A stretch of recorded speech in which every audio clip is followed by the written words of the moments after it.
عندي هون 5 كوب من الطحين الفرخة، مش السميد يلي بيكون أنعم. في عندي كوب من السكر، بس ما بنحط أكتر، نفس الكوب اللي عم بستعملهم. وبضيف ملعقتين كبار من الخميرة، وبضيف عندي حبة البركة، الحبة السوداء كتير طيبة بقلب الكعك. بضيف البهارات، عندي جوزة الطيب، بضيف البهارات اللي بيمتاز فيها الكعك. عندي الكبش قرنفل الناعم، جوزة الطيب برش ناعم، وبضيف كبش قرنفل ناعم، وبضيف المحلب. صار عندنا فإذا الفرخة، السكر، حبة البركة، الخميرة، والبهارات اللي هي كبش قرنفل وجوزة الطيب ناعمة، والقرفة ناعمة، والمحلب. بخلط كل شيء النواشف مع بعض تا يختلطوا منيح.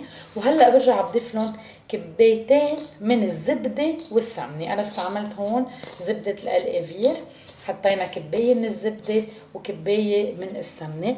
بنضيفهم دايبه وشوي بردت، ما لازم تكون كتير سخنه. بنوزعها،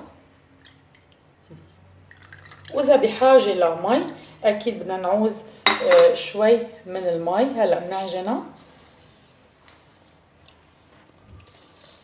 ومنخليها تختمر. يعني هون الكمية عندي قليلة، 1.5 ساعة كفاية انه يرتاح عندي العجين.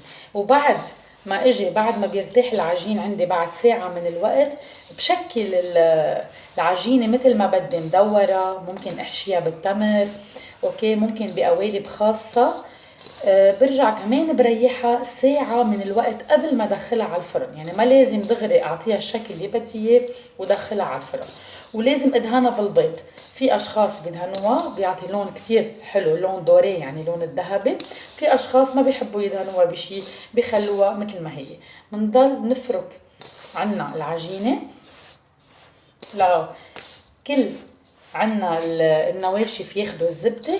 بنرجع بنضيف لها المي، اكيد المي الفاترة مش الكتير سخنة. نعجنهم، نفركها كتير منيح. ما في لزوم هون مش حبة سميد، بس بدنا اياها تختمر. فينا نحط اكيد الخميرة الطبيعية اللي نحن بنحضرها بالبيت، اللي هي طحين اكيد مع المي، وبخليها على جنب لمدة يومين يصير عندي خميرة طبيعية. هلا هون كل شي عندي انخلط. هلا بضيف لها المي الفاترة وبعجنها. راح احط شوي عندي مي الفاترة، بوزع شوي شوي. تقريبا هون حطيت 3/4 الكوب. ما في حط فرد مرة، بدي اشوف انا وعم بعجن.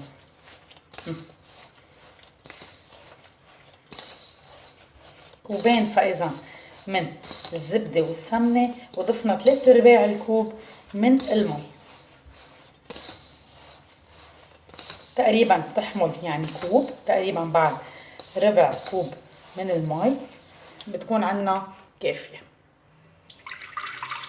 هذا الكعك كتير طيب. يعني اذا بدكم نحن بعائلتنا بنحضره، مش كل الناس بتعمله. في كتير انواع من الكعك، في كعك بحليب، في كعك بطحين مش بالفرخة. نحن هيدا الكعك بنعمله بالفرخة. بنصحكم جربوه، عن جد كتير طيب، بهاراته كتير طيبة، وحبة البركة اللي فيه تعطيه طعم كتير طيبة مع القرفة والكبش قرنفل وجوزة الطيب. هي عجينة.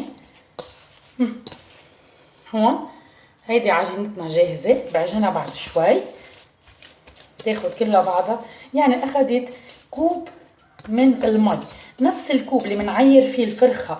عملنا 5 كوب من الفرخة، كوبين من الزبدة والسمنة، كوب من السكر، وحطينا كوب من المي وعجناه.